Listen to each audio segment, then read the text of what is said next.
I do have 10 minutes left, so I'm going to have to be a little picky about what I ask you here. Do you have any final remarks, maybe, or some remarks something that hasn't been covered, Hamid, that you want us to touch base on? I do have a couple other questions I can ask, but I thought you've been quite quiet today. No, actually, as the Kaveh said, the unity of the families was very important. Mm-hmm. Like, look at the application this morning and see what the families in Iran did. I mean, the way they got united and they withdrew from the case, that they didn't believe was a fair trial. I think that was very important. Mm-hmm.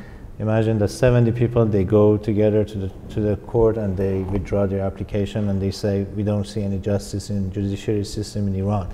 So you know that we are representing the families of 140 victims, and it's important to know that lots of our members are in Iran.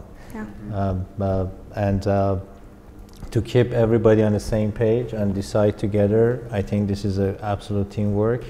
And this is very important for us. And as you said, as you recommended, we have to keep doing the same thing that we have done for the last 42 months. For sure. I'd like to build on what you just said. Kaveh, maybe this is a good question for me to ask you. The association's fact-finding report concluded that the crime was intentional. Do you believe that setting a reward for witnesses or even referring the case to the ICJ now would potentially encourage some witnesses to maybe step forward and maybe testify about the crimes that have happened? My view of that, and I defer actually to my litigator colleague Ryan here, I'm not a litigator.